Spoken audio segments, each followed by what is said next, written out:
There is a kind of pain that few ever name. It does not come from betrayal, nor from loss. It does not roar. It is not loud. It seeps in quietly, like a wound that never truly heals. This pain arises when we clutch tight to something that has already released us, when our hands still grasp what has long since vanished, leaving behind only an outline and memory. It might be someone who walked through our life. It might be an old dream we once promised to make real, or it might even be the version of ourselves that we believed one day we would become. We hold on to them. We hold as if letting go would make everything collapse. We hold with empty hands, with short breaths, with all the fear hidden deep in our chest. There comes a moment when we know clearly. That is over. That person has gone. That dream is old. But reason cannot make the heart loosen, because letting go in the subconscious always feels like death. The death of an illusion we once loved. The death of a belief we once lived for. And sometimes, even worse, the death of a part of ourselves. We cling not because we are weak, but because we were never taught how to release. No one ever told us that sometimes holding on to what we love is what slowly kills us. No one taught us that you can love deeply and still let go. No one taught us that what truly belongs to us will not leave, and what had to go was never truly ours. So we grow up with a warped belief that the more we love, the more we must hold. The more afraid we are of losing, the tighter we grip. The more worried, the more we try to prove. And in that clutching, we fail to notice our hands are bleeding, our heart is drained, and the life around us is losing its color. Jung once wrote, "Attachment is the great fabricator of illusions. Reality can be attained only by someone who is detached. Attachment weaves illusions. Only when we let go can we touch reality." Those words sting like a cold cut, yet they bear a beautiful and painful truth. All we try to hold on to is never truly real. When we cling to someone, we hold on to our memory of them, not their present. When we cling to a dream, we embrace the shadow of the past, not the reality unfolding each second. When we tightly grip a version of ourselves, we reject the living process, which is always changing, rising, falling, contradictory. But letting go is not easy, because a deep part of us still believes that if we release, we will dissolve. Letting go means failure, admitting we were wrong, that we loved wrongly, that we were blind. It is hard to accept that all that once made us feel alive is now just ash. So we choose to stay, to remain in conversations with no voice, in dreams that have shattered, in memories that have blurred. We tell ourselves, just a bit more. Just one last try. Maybe things will be different. But nothing changes. Only we repeat the pain we already know. Then, one morning, we wake in the same room. The light still filters through the old window frame. The city keeps humming outside. As always, only inside. Something has shifted. The emptiness rises not as sharp pain, but as exhaustion. We can't cry anymore. We can't hope. Only one vague question echoes. Why am I still holding on? Maybe we fear forgetting. Maybe we fear that letting go will make everything meaningless, because we tied our self-worth to that thing. A love, an achievement, a dream all become how we define who we are. If I let go, who will I be? But that question, if we dare to pass through it, opens another door. The door to the truth that we never were what we held. We are only the observer witnessing things come and go. The lover, the wounded, the longing, the losing, all are waves crossing the surface of consciousness. But to see that, we need to learn to release even once and see what remains when we no longer cling. Letting go does not kill us. It only kills illusion. Yet we do not believe that, for we are still in the dream of things we thought would last forever, the dream of love we believed was destiny, the dream of a life we thought would save us. That dream is beautiful, so we fear waking. We fear seeing the space left behind after the shadows fade. Yet like all dreams, there comes a time when it begins to fade. And just when we recognize that holding tight only makes it vanish faster, a small crack appears in the heart, a crack enough for the first light to enter, the light of truth, of recognition. Perhaps love is not about holding on, but allowing departure when it is time. Perhaps happiness lies not in what we possess, but in the ability to let them be free. Then we find ourselves at the threshold of two worlds. On one side, the familiar realm of memory, of clinging, where we know everything but no longer feel alive. On the other side, a nameless void, where nothing is certain. Yet something quietly calls, soft as wind, vague as flowing water. It calls us to step across, even just one small step toward letting go. And maybe, just maybe, there in the crack of the heart, the real story begins to unfold. Perhaps each of us has stepped into a moment like that, when we know deep down we must let go, yet we just can't. When the heart is weary, but the hands still refuse to open, because we confuse letting go with coldness, stopping with indifference. We believe that to live without attachment means to shut down the heart, to stop hoping, stop loving, stop feeling. But no, letting go has never been a retreat from life. It is the way back to ourselves. True love is not born from fear, and letting go is not an act of weakness. It is the soul's maturity. It is when we learn to love without possession, live without dependence, hope without clinging. Because everything we try to hold too tightly, love, dreams, ambition, begins to decay in our hands. We grip to keep it alive, but the grip is what suffocates it. Love cannot bloom in fear, and dreams cannot grow in chains. Every time we try to force something to stay, we distort its very nature. Because the nature of love is freedom, and the nature of life is change. But we forget that. We want to preserve beautiful moments, to trap yesterday's light to warm today's heart, forgetting that light only exists when it is allowed to move. We think letting go is losing. But if we look closely, we will see it is returning everything to where it truly belongs. The one we once loved has their own journey. The dream we once chased has its own lifespan. And even we are no longer who we were yesterday. When we dare to let things return to their nature, we don't lose them. We simply give both of us back our freedom. I once heard someone say, when something leaves, don't ask why. Ask, what in me is being cleared to make space for what's next? That question haunted me. Because truly, the departure of a person, a dream, or a chapter of life is never random. Every loss is a necessary space for life to breathe, for us to be reborn. But we fear the emptiness. We fear the silence. We fear staring at bare walls when all that was familiar disappears. And in that fear, we start to confuse love with possession, hope with control. We are no longer loving. We are just trying to rescue a fading illusion. Jung saw this. He once said that most of what we call love is merely projection, the unconscious casting of our unhealed parts onto another. We don't love them as they truly are, but love the part of ourselves we see reflected in them. We see in their eyes the trust, the warmth, the validation we've never given ourselves. And when they change or leave, it feels like the world collapses, not because we lost them, but because we lost the part of ourselves we once saw in them. That's what makes letting go so painful. Not the loss of the person, but the shattering of the mirror that once reflected a self we believed in. When that mirror breaks, we're forced to stare into the void, realizing how long we've leaned on illusion. We call it heartbreak. But maybe breaking is just another way of saying truth has entered. Because in the moment when there's nothing left to cling to, we finally begin to see ourselves.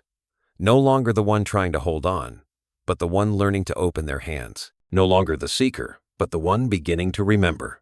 Remembering that love was never a chain, that freedom is not absence, it is presence. Even if it means allowing what we love to leave. Letting go, in its deepest sense, is not the end of love. It is the end of the illusion that we can control its outcome. It is understanding that loving someone doesn't guarantee they'll stay. It is accepting that every bond, no matter how deep, may change over time, and that doesn't make the love less real. There's something magical about it. When we dare to love without owning, when we dare to give someone freedom, love doesn't disappear. It expands. It grows wider, brighter, purer. Because love only suffocates when we try to lock it in. But when we set it free, it becomes a flow that never dries up. Think of rivers. They never hold the water back. They flow, they give, and that's why they never run dry. Lakes that close themselves off eventually begin to rot. So does the heart. When it learns to give without needing to hold, it loses nothing, it comes alive. And yet, the hardest part is still that first moment of letting go.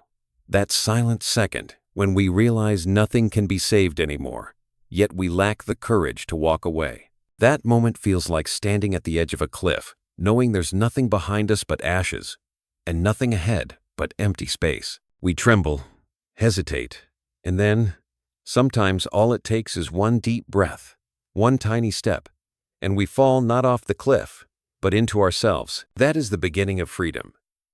Not the freedom the world celebrates, freedom from attachments and responsibility, but the kind of freedom from fear itself. Freedom from needing to prove, from needing to hold something just to feel we are worthy. When we begin to understand that love doesn't mean holding on, and holding on doesn't mean love, a strange quiet starts to settle in. It's not loud or dramatic, just a sense of relief, like we've finally returned something that no longer belongs to us. If you've ever been in that moment, the silence, the realization, the release, then you know that feeling.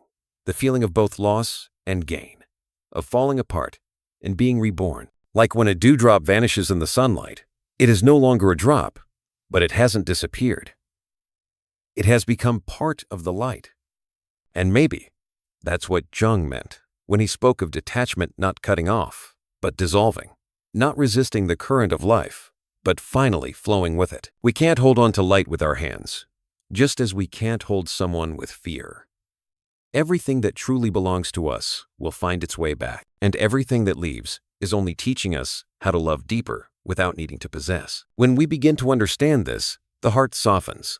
It stops resisting.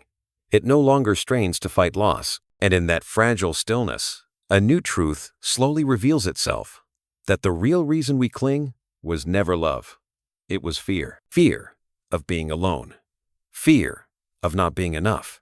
Fear that without that thing we would no longer know who we are. And when we dare to name that fear, to look it in the eye, we see that the journey of letting go has never been about moving away from love. It is the way back. Back to the true source of love.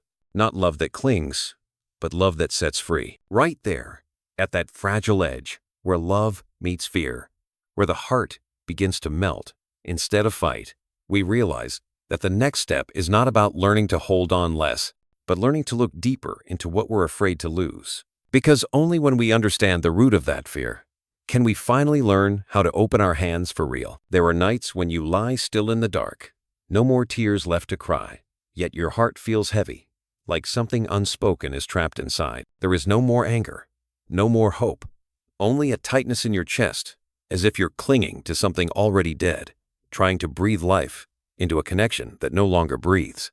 And then, in that silence, you suddenly understand. You're not just afraid of losing that person. You're afraid of the emptiness. Afraid that if you let go, there will be nothing left to prove that it all once mattered. The truth is, many times we don't love others with our hearts, but with our fears. We hold on to them because we're afraid of being alone, afraid that no one else will see us, call our name the way they once did. We cling to old dreams because we're afraid of being lost, afraid to admit that all those years of effort led nowhere. We cling to a perfect version of ourselves because we're scared to face who we are now someone changed, hurt, no longer the same. Jung once said, "Attachment isn't love. It's fear disguised as loyalty." And if you've ever found yourself holding on to something so tightly it hurts, maybe pause and ask, am I loving or am I afraid? Love and fear often wear the same face. Someone says, "I can't live without you." It sounds like love, but deep down, it's fear. Someone says, "I'll do anything to keep this dream alive." It sounds like passion, but sometimes it's just the fear that without it, they'll have nothing left to hold on to. We cling not to love more, but because we're afraid of the emptiness love might leave behind. We were taught that love means holding on, fighting, proving. No one taught us that sometimes the greatest love is the courage to let someone go, even if the path that brings them joy doesn't include us. No one told us that a dream can die to make room for another one closer to the soul. And no one taught us that only when we lose everything we once used to define ourselves, do we finally begin to touch the truest part of who we are. So we cling. We cling to the shards of a cracked mirror, trying to find a reflection we used to know. And when it shatters, we call it loss. But in truth, it is liberation. Because the only thing breaking is illusion. The illusion that we need someone to feel whole. The illusion that we must achieve something to be worthy of love. The illusion that we can hold onto things that were never meant to stay. But it's hard to believe that truth. We've lived too long in a world where meaning is tied to possession. So when love wants to leave, we panic. When a dream wants to change shape, we resist. We fight the natural transformation of life. And in that resistance, the soul begins to wither, like a flower pressed flat inside the pages of a book. That's why, when we truly let go, the first thing we feel isn't relief, it's pain. A raw, piercing pain, as if the heart has been stripped bare of all its armor. But that pain doesn't come to punish us, it comes to cleanse, to wash away the layers of illusion we've carried for so long. If you're hearing this and feel that part of you is still holding on, I want you to know you're not alone. We've all loved so deeply we forgot who we were. Believed that if we were just good enough, patient enough, loving enough, we could make everything stay. But life doesn't work through control. It moves in cycles, bloom and fade, arrival and departure, grasp and release. And in those cycles, what we're really here to learn is not how to hold, but how to touch and let flow. Because love was never meant to be imprisoned in our hands. It was meant to pass through us, to soften the heart, to open us wide, and then to leave us somewhere deeper than before. If these words resonate with you, if you felt tired from trying to hold on, let yourself exhale. Share what you've been carrying in your heart, or in a comment, not to seek sympathy, but to be seen in truth. We've all been hurt by love, held on out of fear, and forgotten that we can still love without needing to grasp. Sometimes, just speaking it aloud is the first act of letting go, because we are not here to become emotionless, but to feel more deeply without drowning. Not to grow harder, but softer. Not to shut down love, but to love with freedom. Imagine yourself standing at the edge of the sea, waves brushing against your feet, then slipping away. Each wave leaves behind a new imprint in the sand, and then it disappears. If you try to catch that water, you grasp nothing. But if you let it go, it returns not as it was, but as something new. Life is like that too. People come and they go. Joy comes and it goes. Pain comes and it too will pass. The only thing that remains is the one standing on the shore, you. The one who watches every wave come and go, but does not disappear with them. That is your true self, the part that never fades, even as everything else changes.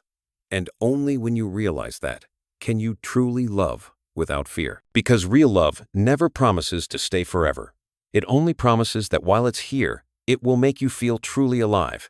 And that is enough. You can't force someone to love you longer than they can.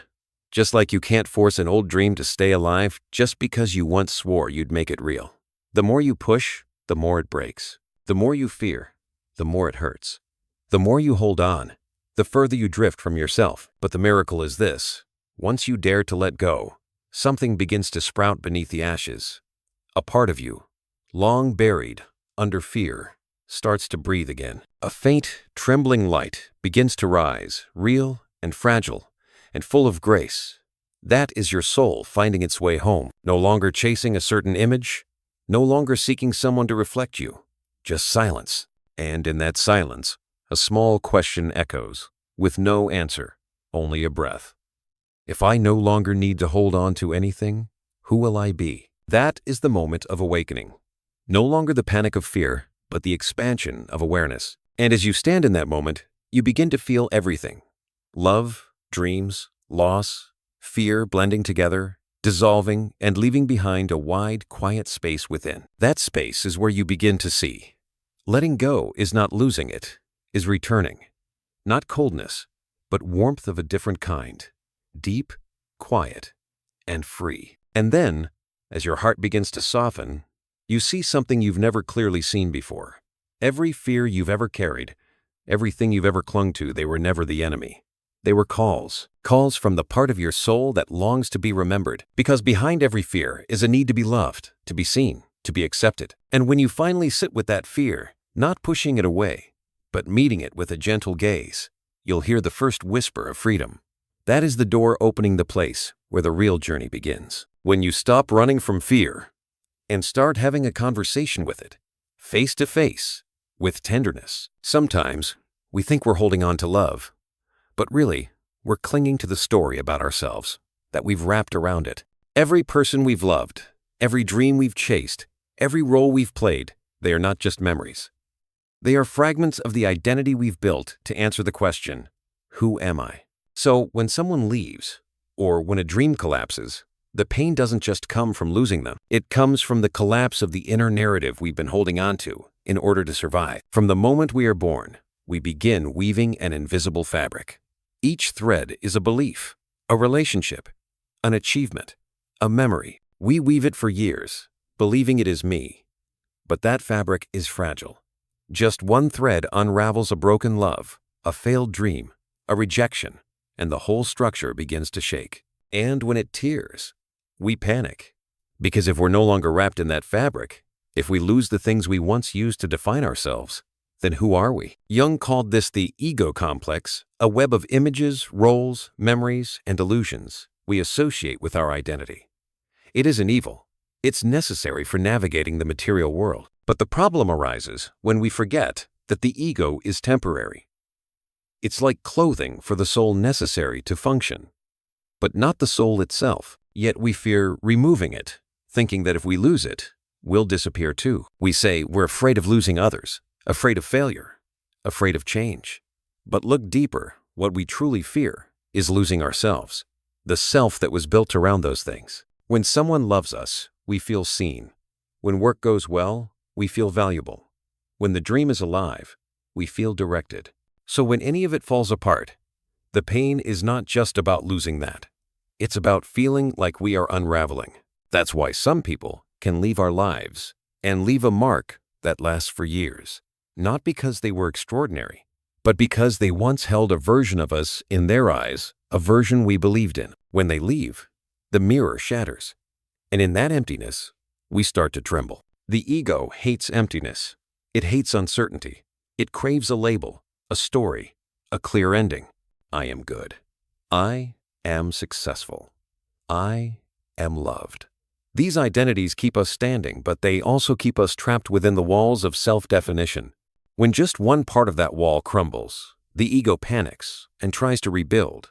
We begin to blame, to justify, to rewrite the story, anything to avoid facing the emptiness. But maybe, just maybe, it's in that emptiness where our truest self finally has the chance to emerge. I remember a woman once shared that after her divorce, she couldn't look in the mirror for months. Not because she hated herself, but because she no longer recognized the face staring back. For years, she was someone's wife, someone's mother, part of a shared identity. When that story ended, she felt like she vanished. But then one morning, in the quiet of an empty house, as sunlight touched her reflection, she laughed. Maybe this is really me, she said. Me with no one left to be. In that moment, a layer of ego peeled away, and the soul began to breathe. The ego isn't bad, it's a guardian. It gives us form, boundaries, goals, the scaffolding of life. But its deepest fear is dissolution. It fears surrender. It wants control. And when life shifts, when love leaves, when dreams fall, when titles fade, the ego fights to hold its ground.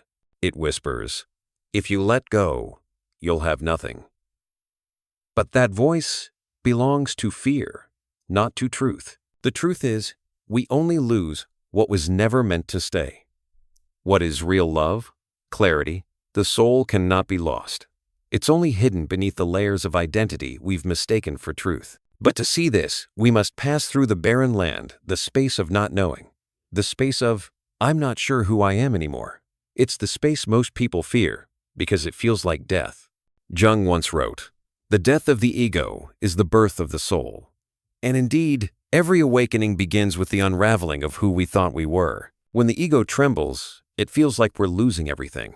But in reality, we're being stripped of what no longer belongs. A broken relationship, a lost dream, a fading title. These are just old skins falling away to reveal something alive beneath. But we've lived in those skins for so long, it feels like we're being torn apart. Like a snake shedding its skin, the process is never comfortable. It scrapes, it burns, it splits open, but only then can the snake grow. So it is with us. Loss doesn't come to punish. It comes to expand us. It comes to show us that we are not the roles we once played. And something strange happens when we stop resisting. We begin to see our true self behind the masks. Not the perfect one, not the broken one. The observer. The one who can love, hurt, fear, but who isn't defined by any of it. That one, that is your real self. Maybe you're in a season where everything that once gave you comfort is falling apart. The person you trusted has turned away. The job that once made you proud no longer fulfills you. The dream that once lit your path now lies in ashes. You feel lost, empty, like you're falling apart. But remember this, no one can take away what is truly you. They can only take the things you once believed made you who you are. One day, looking back, you'll see that all that fell were the walls around your soul. And when those walls came down, you remembered the sky you had forgotten. We think we're protecting ourselves by holding on, but we're really protecting the prison. Every time we say, I can't live without this, we build another bar. But the soul wasn't made to be caged by anything external. It was made to experience, to learn, to change. And when you begin to understand that, something gentle happens. You stop hating the pain, stop fearing the loss. Because you begin to see that behind every ending, something new is being born. Maybe you can't see it yet, but it's there, breathing, growing silently like a seed beneath the dark soil. The fear of losing yourself won't vanish overnight, but it begins to fade the moment you dare to stand in the emptiness without rushing to fill it. When you let the ego tremble, without trying to rebuild it. When you can say, I don't know who I'm becoming, but I'm still here. And in that stillness, the soul smiles. Because finally, you've stopped running from yourself. And in that moment, among the ruins of old stories, something beautiful begins to happen. You feel a new life entering your breath. A tiny light, quiet but piercingly real, begins to flicker. That is your essence still here, waiting for you to remember. And from that faint light, the story draws you deeper into the very center of your fear. Not just the loss of a person or a dream, but the loss of who you thought you had to be. There, you'll meet a hard truth, but one filled with freedom. That sometimes, to be born again, you must allow part of yourself to die. There's a strange irony in human nature. We don't just cling to joy, we cling to pain. We say we want happiness, freedom, and release, but deep down, there's a part of us that needs pain in order to feel alive. Because at least when it hurts, we still feel like we are someone. How many times have you asked yourself why you keep meeting the same kind of person, facing the same disappointments, being wounded in the same way over and over, just wearing a different face? You think it's fate, some cruel twist of destiny, or karma you must carry. But as Jung once said, until you make the unconscious conscious, it will direct your life, and you will call it fate. We're not bound by destiny. We're bound by the wounds we haven't yet seen. We don't realize that we keep arriving at the same crossroads, not because we're foolish, but because the unconscious is trying to show us where we need healing. Every person who hurts us, every time we're abandoned, every dream that shatters, they all return to ask the same question. Will you dare to face your old fear now? We don't just hold on to those who brought us joy. We cling to those who brought us pain. We don't just keep beautiful memories, we grip tightly to the darkest ones too, as if they're vital pieces of our identity. Why? Because they're familiar. We've called our pain home. Someone once said, people would rather endure familiar pain than face unfamiliar freedom. And it's true. Freedom is terrifying. Freedom means we can no longer blame anyone else. No more reasons to keep hurting. No more curtain to cover the emptiness inside. And that emptiness, we fear it more than anything. We grow up shaped by tiny wounds, then unconsciously build a map of the world from them. If we learned as children that love meant enduring pain, we'll seek out those who hurt us just to feel right. If we had to fight to be noticed, we'll be drawn to cold, distant people replaying the old game of earning love. If we were once abandoned, we'll be attracted to those always halfway out the door, reliving the ache of almost losing. That ache is painful, but it's familiar. And familiar pain feels safer than unknown peace. We call it our type. But really, it's the wound making our choices. And when we don't see it, we think we're loving. When we're just trying to heal ourselves through someone else. We choose them to rewrite the old story, hoping this time the ending will be different. But the irony is, we recreate the same script. And when it falls apart, we call it tragedy, not realizing it was a lesson. Jung called this the return of the shadow. The shadow never disappears. It simply shifts shape and returns. It doesn't come to destroy us, but to be seen. The shadow doesn't need to be fought, only to be acknowledged, because only when it is seen can it dissolve. But most of us won't face it. When pain returns, we run into work, into fleeting relationships, into scrolling and distractions. We think we're moving forward, but really, we're just circling the same wound. And so we live in cycles. Love, lose, hurt. Numb, then love, lose, hurt again.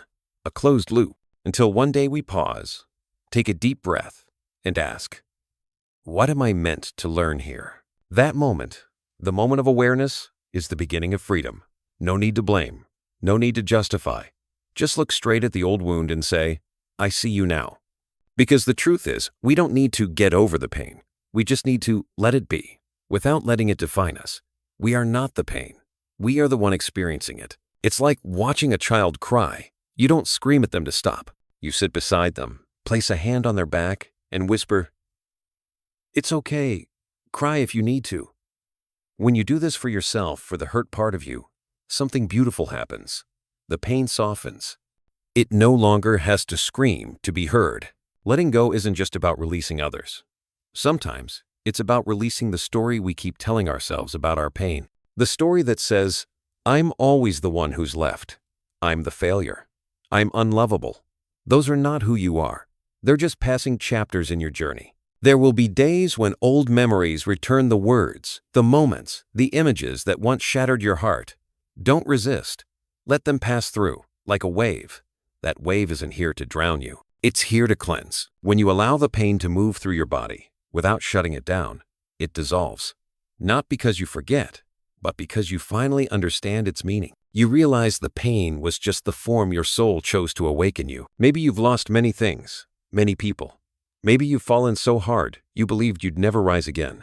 And yet, you're here, still breathing, still listening. That means there's a part of you stronger than all the pain. That part doesn't need to cling.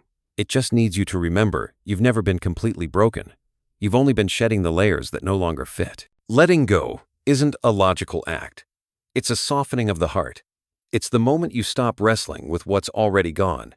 You stop asking why. You stop demanding answers. And you simply say, thank you for teaching me how to love deeper. And in that moment, something shifts. The pain that once chained you becomes the key that sets you free. You begin to see that everything that ever brought you to your knees was leading you here to the place where you're brave enough to look into the darkness and still choose love. Not love for others, love for the broken part of you. Because only when you hold it can you finally be released from it. When you realize that your pain wasn't fighting you, but trying to lead you home, all resistance falls away. You no longer need to heal by forgetting, replacing, or proving yourself. You simply need to be present, to witness, to accept, and to breathe. One breath is enough, because in that breath, there is life. And where there is life, there is hope. One day, you'll wake up and realize the pain that once crushed your chest is now just a distant echo. You haven't forgotten it, but you no longer belong to it. It has done its job. It has taught you how to face yourself without fear. And in that quiet clarity, your soul will begin to open a new door. A door that leads deeper to the place where you no longer cling to people or to wounds, but begin to rediscover something long forgotten. The pure, wild freedom within. That part light as breath, deep as the ocean is calling you forward, one step closer, toward the light. There are moments in life when you feel like you've lost everything, the person you loved, the dream that once nourished you, even the image of yourself you believed would last forever. Everything crumbles like an old house, and you're left standing in the ruins, not knowing where to go or who to become.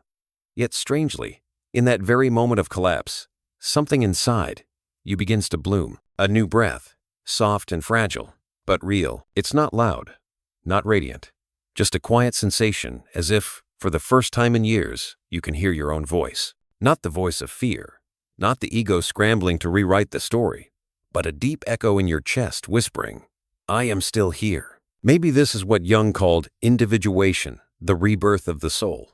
When we stop identifying with our layers and begin to recognize our true nature, it doesn't arrive in the spotlight. It arrives in the shadows, not in triumph, but in surrender.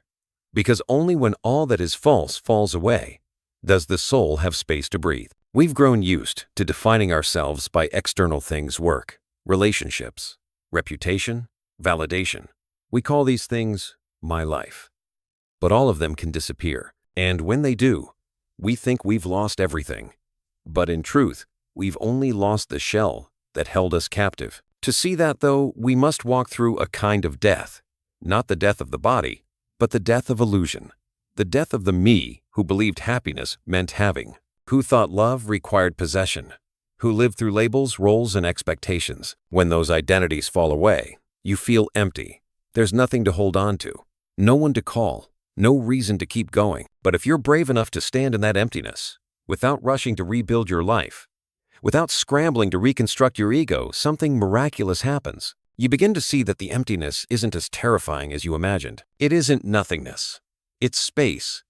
Space for something new to be born, like a forest that can only regenerate after it is burned. The fire seems like destruction, but it clears the way for new life. So it is with us. Some things must die for us to truly live. Some dreams must end, to remind us we are not the dream. Some people must leave so we can realize love was never in them. It was always within us. Letting go, at its deepest level, is the death of who we thought we had to be. And after that death comes a quiet rebirth. Not in fanfare, but in stillness. Not by filling the void, but by realizing you are already enough, even with nothing left to hold. I once met a man who told me that after he lost everything: his job, his family, his reputation, he sat alone in an empty apartment for days. He could no longer cry, and he was no longer afraid. There was only silence. One morning, he stepped onto the balcony. The first sunlight touched his face, and he felt something strange. I'm still breathing. In that moment, he felt a kind of freedom he'd never known before. Freedom from proving. Freedom from becoming. Just the simple freedom to be. That is the essence of the soul, the part that can never be lost, even when everything else disappears. When you touch it, you understand you don't have to do anything to be worthy of love. You don't have to achieve anything to have value. You are enough, simply because you exist. From that still point, a new energy begins to rise. Not the energy of striving, but the energy of presence. No longer, I must have, but I am here. You begin to love without needing a reason, dream without needing an outcome, live without needing to prove. But the ego doesn't die so easily. It returns, whispering, be careful. If you let go too much, you'll lose everything. It reminds you of old fears, old patterns, old comforts, and then you must choose return to the familiar or step deeper into the unknown. That's the turning point. The moment you realize you can live without controlling everything, that true love doesn't need to possess, that real dreams don't need to be forced, that life isn't something to protect. It's something to experience. And when you understand that, you begin to move differently in the world. Your hands stop gripping. Your heart stops closing out of fear. It softens, knowing that everything is meant to pass through, not stay. Love becomes something else entirely. It's no longer a fight to keep. It's a dance. You love someone, not to own them, but to share the rhythm. You give, and nothing is lost. You allow them to be free, and in that freedom, love becomes clear light as the wind. Jung once said, where the ego holds on, the soul withers. And it's true. When we try to control love, force happiness, define ourselves through others, we strangle the life inside us. But when we let go, we don't disappear, we become. Love, dreams, life, they're all like water. The tighter you hold, the faster it slips through. But when you let it flow, it clears, and you can finally see your reflection. Letting go doesn't mean the pain disappears. There will still be nights when you cry, remember, feel uncertain. But now, you don't run from the pain. You greet it like an old friend. You know it's here to remind you your heart still feels, still lives, still opens. When you allow the ego to die, something deeper is born, something called the soul. And the soul doesn't fear love, loss, or change. It understands that all things are just temporary forms of the same eternal current.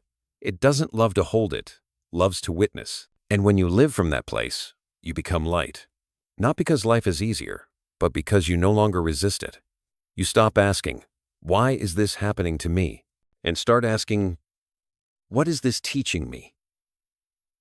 You stop chasing perfection and learn to be present in the unfinished. In that presence, you realize Letting go is not the end of love, it's the expansion of it. When we stop forcing things to stay, love has room to grow into something deeper, no longer me and you, but us, as part of something greater. And then, in that moment, you'll smile, for no reason. Your heart will feel light as mist, even if the storm has not fully passed. You'll realize everything that ever left was only teaching you to love with open hands. That kind of love isn't an ending, it's a beginning. The beginning of a soul once forgotten beneath the ashes of ego. And as that soul awakens, it leads you to a new place where you no longer fear losing anything, because you've seen that nothing is ever truly lost. Everything is simply transforming, flowing, returning in new form. In that place, life is no longer a battle to control, but a dance to join. You no longer ask, "How do I hold on?" but quietly wonder, "How can I live fully?" And there in that soft breath, your soul, after all its breaking, finally comes home. One day, you will realize that you no longer want to hold on to anything. Not because you've lost faith, but because you finally understood nothing ever truly belongs to you. The people, the dreams, the roles that once defined you, they are all like waves. They come, they go, and you remain, like the shore calm, still, witnessing. When you reach that place, you begin to live by a different rhythm, the rhythm of nature, not the rhythm of fear or control. No more striving to become something, no more forcing yourself to be someone. You simply live like breath.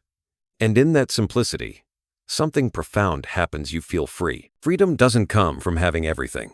It comes from no longer needing, from being able to look at the one you love without needing them to respond in a certain way, from doing what feels true without needing approval, from standing alone in the vast unknown and still feeling whole. Non-attachment isn't indifference. It's the deepest kind of presence. It's when you touch life with open hands, you feel it, you enjoy it, but you don't try to grasp it. You begin to understand that love doesn't mean forever. It means now.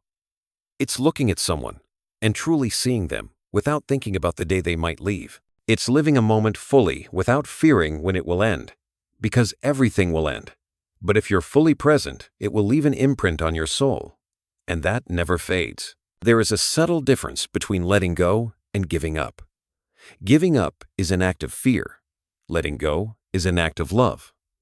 We give up when we can't take it anymore. We let go when we understand that holding on is hurting us both. Those who truly know how to love are the ones who know when to open their hands, not out of coldness, but out of reverence for the life, the dream, the memory before them. They understand that everything has its own soul, its own journey, and nothing is meant to be held forever. And so, you begin to move more lightly.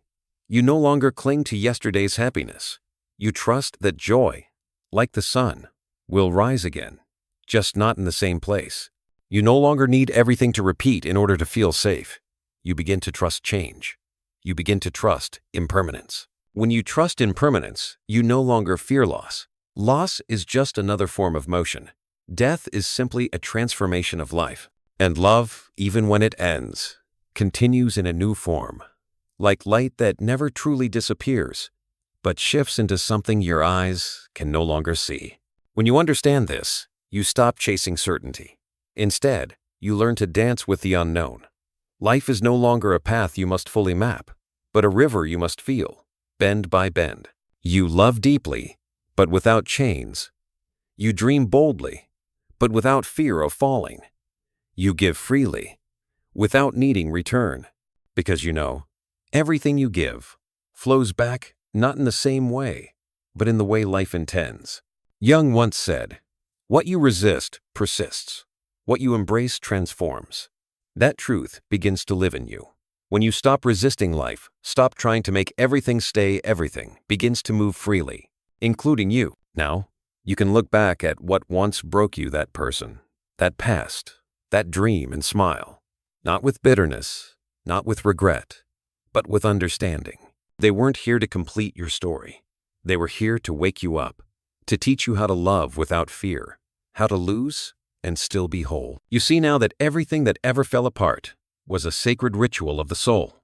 Every time something left, you weren't losing, you were being returned to yourself. And once you are returned, you no longer need someone else to prove your worth. you become the one who sees yourself, who loves yourself. And from that, you can love the world without needing to own it. Living this way, everything becomes a meditation. Washing dishes, hearing music, sunlight through a window, holding someone without needing to know what comes next. Each moment becomes complete because you're no longer living in what if or if only. You're living in now. This is the art of letting go, not learning how to walk away, but learning how to stay so fully in the present that you no longer need to hold anything. Because when you are fully present, everything stays just long enough. One day, you'll look around and see life is still life. People are still people, but everything feels lighter, clearer, more still. You no longer need to prove, to fight, to explain everything. You only need to be here. And you'll see that freedom doesn't come from dropping everything. It comes from no longer fearing anything. Because you've come to understand, you never really lose. You only change form. Everything you've ever loved, hurt for, dreamed of, all of it dissolves into you, becoming the very fabric of your soul. You still love, still dream, still live. But now, you no longer search for life and outcomes. You find it in the journey.